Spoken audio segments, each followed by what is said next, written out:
ગુજરાત હાઈકોર્ટે રાજ્યની ખાનગી શાળાઓમાં લેવાતી ફી અંગે એક મહત્વનો અને ઐતિહાસિક કહી શકાય તેવો ચુકાદો આપ્યો છે।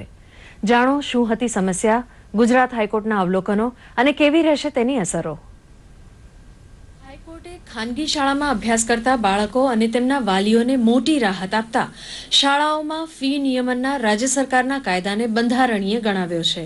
આ કાયદાને પડકારતી લગભગ 40 અરજીઓને નકારી હાઈકોર્ટના chief justice R Subhash Reddy અને જસ્ટિસ વી.એમ. પંચોલીની ખંડપીઠે ગુજરાત સ્વનિર્ભર શાળા ફી નિયમન અધિનિયમન 2017 ને સાચો ગણાવ્યો છે।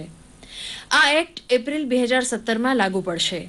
રાજ્યપાલ ઓપી કોહલીએ 12મી એપ્રિલ 2017ના રોજ આ બિલને મંજૂરી આપી હતી। આ ચુકાદો માત્ર ગુજરાત માટે જ દિશાસૂચક નથી, પણ આખા દેશમાં એક ચર્ચા શિક્ષણનું વ્યાપારીકરણ, ખાનગીકરણ, વ્યાપારીકરણ આખા દેશ માટે ગુજરાત હાઈકોર્ટે આપેલો ચુકાદો એ દિશાસૂચક બની રહેવાનો છે આવતા દિવસોની અંદર। ઓનલાઈન પોર્ટલ લોન્ચ કરી દઈશું જેથી સ્કૂલ્સ ઓનલાઈન અમને એપ્લિકેશન્સ કરી શકશે, તો કોઈ ઇન્ડિવિજ્યુઅલ કોન્ટેક્ટ રહેશે નહીં। So we are completely ready for this. Rupani સરકાર દ્વારા આ બિલ 2017ના અંતિમ બજેટ સત્ર દરમિયાન રજૂ કરવામાં આવ્યું હતું, જેનાથી વધુ ફી ઉઘરાવતી શાળાઓ પર લગામ લગાવી શકાય।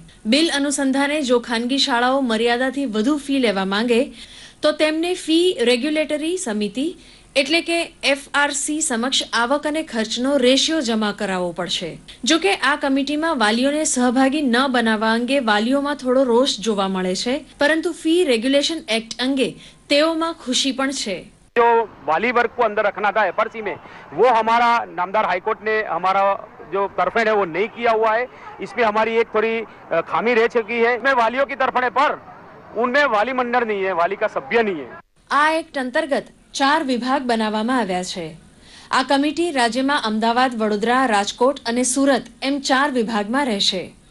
આ કમિટીની આગેવાની નિવૃત્ત જિલ્લા જજ અથવા તો પ્રિન્સિપલ સેક્રેટરી કક્ષાના નિવૃત્ત આઈએએસ અધિકારી અથવા તો એડિશનલ ડીજીપી કક્ષાના નિવૃત્ત આઈપીએસ અધિકારી કરશે। પણ એવરી પ્રાઇવેટ સ્કૂલે પ્રપોઝલ આપવી પડશે અને એ પ્રપોઝલના આધાર પર એમની ઇન્કમ અને એક્સપેન્સીસ બધું કન્સિડર કરીને એમની ફીસ નિર્ધારિત કરવામાં આવશે।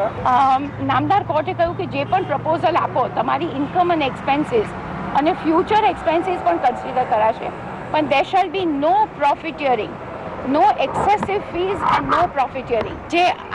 જે લોકોએ ફી લઈ લીધી છે આ ડિટર્મિનેશન કર્યા પછી એક નેક્સ્ટ ટર્મમાં એ લોકોને મજરે લેવાની થશે।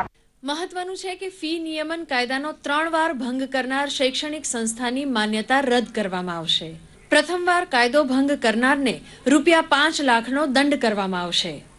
બીજી વાર કાયદો ભંગ કરતા 5 લાખથી લઈને 10 લાખનો દંડ અને ત્રીજી વખત કાયદો ભંગ કરનાર શાળાની માન્યતા રદ કરવામાં આવશે અથવા તો તેમને મળેલું નો ઓબ્જેક્શન સર્ટિફિકેટ રદ કરવામાં આવશે।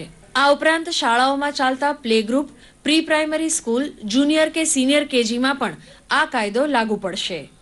બ્યુરો રિપોર્ટ, દૂરદર્શન સમાચાર,